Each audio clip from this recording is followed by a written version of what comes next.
What's up, everybody? How's it going? This is Crider Welding Fabrication, back with another video. I've been kind of messing around out here in the shop for the last couple weeks. Hadn't been doing any recording or anything like that. You know, I don't know if you guys have noticed yet, but I ain't one to like record while I work. It's in my damn way. But I do like giving updates on the truck and, you know, showing a bunch of stuff that I've been doing in the shop. I've been really working on trying to get my shop kind of furnished with all the tools I need to be able to do anything I want. And my wife's been real supportive of that. So anyway, I've been messing with the truck here lately. I went ahead and made a catch can for the truck. For the longest time, I haven't had any sort of catch can on the truck, and it was basically just an open hose on the passenger side, and then a little breather on the driver's side, which was backwards. And I never really looked into how the PVCV valve is supposed to work and how any of that is supposed to, you know, be routed.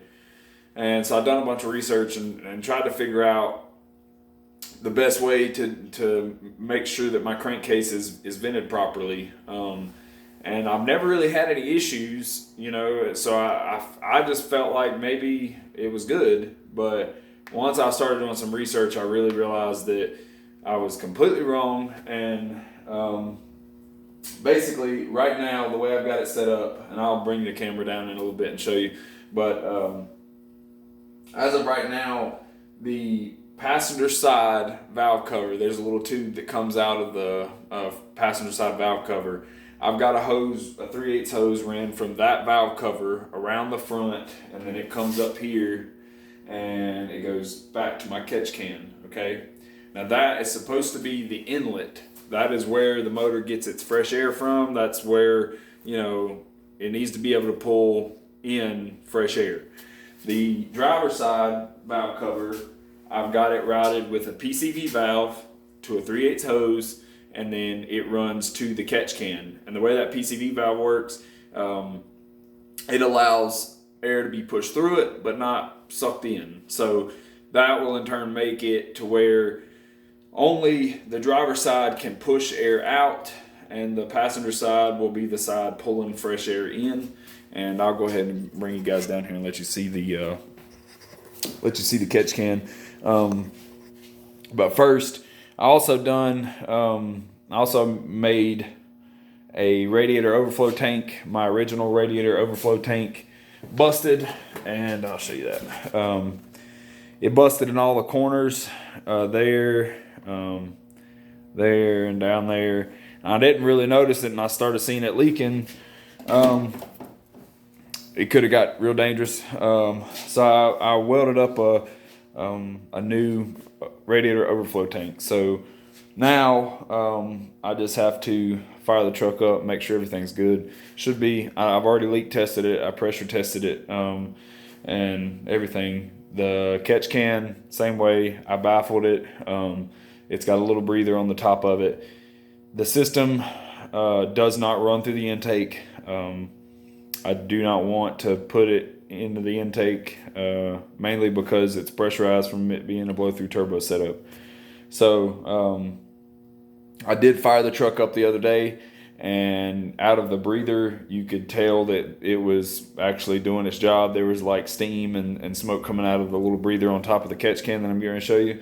And honestly, it really surprised me, but it seems like it's venting and it's working. But this is the catch can. You can see, here, let me grab a light too. Actually, you can't see, so let me grab a light so you can. So this is the catch can. You can see down here, it's got a drain. I put a little drain in it. But I basically just took some 3-inch exhaust pipe, stainless exhaust pipe. I work with stainless here. I don't do a whole lot of aluminum work. I don't have a welder that'll weld aluminum right now, but anyway, I used stainless steel 3-inch exhaust pipe, capped the bottom, welded 2 fittings into the front, welded a fitting into the top, baffled the top fitting to where I could put a little filter, K&N filter on it, and then the 2 lines, that one goes to the PCV valve on the back side of the valve cover back here. And that's the side that pushes out the dirty air. This side of the catch can runs down the fender across the front and then back over to here. I don't know if you guys can see that. It's the bottom hose. And then here's my little radiator overflow tank. I don't know if y'all can see that. I made it basically like a little triangle. Hang on real quick, guys. Sorry. I made it basically like a little triangle. And it's kind of hard to see, I'm sorry. But it's got a little cap on top. And then it's got a little 3/8 hose that runs down the back side at the bottom, back up to the cap on the radiator. So I've been working on that stuff, trying to get this thing vented correctly, trying to get everything else working like it should.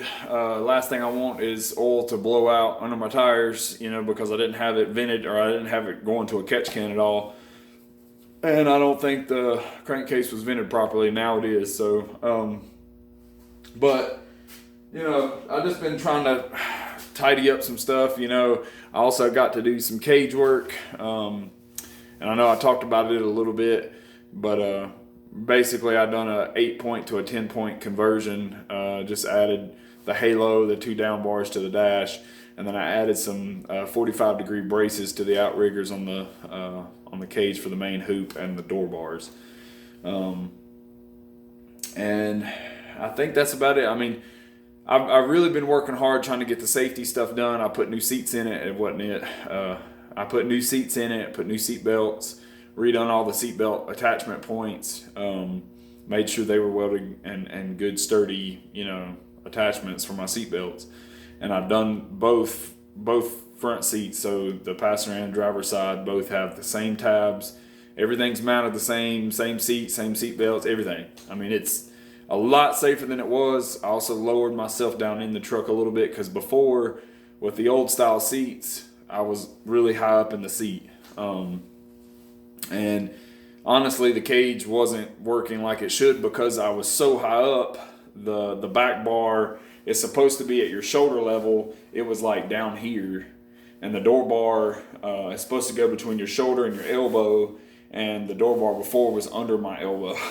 Now it sits, you know, right here, right where it's supposed to be. And the back bar is like right below my shoulder. So all the cage seemed to fit pretty good. But I mean, I could probably show y'all some of the welds again on some of the cage stuff, but well, let me grab my light. Sorry, I don't even know where I put it now. Oh, there it is. Sorry, but yeah, I've been busting ass on this thing, guys. Trying to get it done for this race season. I want to do some more racing this year. But as you can see, I got a little brace here. All the bars I was able to fully weld. But as you can see, the welds and stuff turned out really good on it. All the way around, top and bottom. And then the rest of the halo, and then my 2 down bars to the front.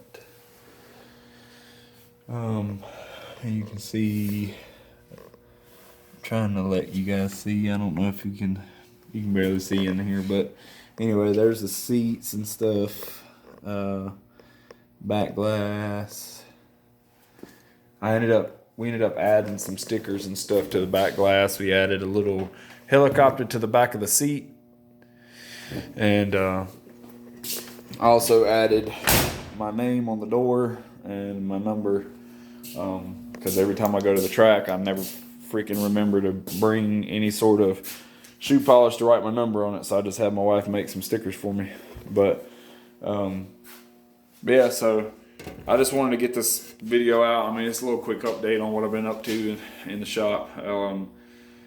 I think the next step, I'm looking at trying to get a anti-roll bar put under the back end of the truck. I figured out the issue the last time I went to the track. The truck was driving to the left. So if you're sitting in the truck, my steering wheel, as soon as I let off the button, there's a bar that goes this way in my steering wheel. The button is right here on my right hand thumb. Well, as soon as I let off the button, I had to immediately turn the steering wheel like this, and the truck was going left the whole time. And I couldn't figure out why it was going left. I checked all the air pressures and the tire, everything looked good. Last week I pulled apart the steering column to fix the tilt mechanism in the steering column. But when I pulled it out, I had to pull the steering wheel off. I put it back on. I realized that my two front tires were out of alignment bad. The driver's side front tire was straight, and then if the driver's side front tire is straight, the passenger side over here was completely turned out. And it was making it to where I had to turn the steering wheel like this to keep it going straight.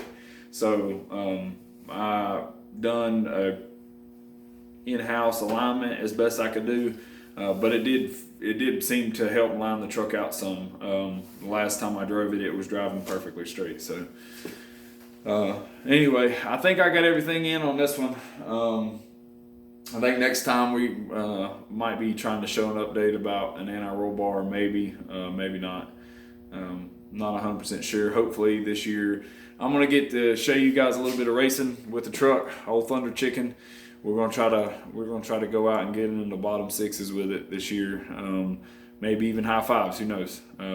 There's a couple races I want to get to this year. I've been building the car for a couple years now. Really started getting serious with it about 1.5 years ago. So I really want to get this thing out. I'm pretty much done with it.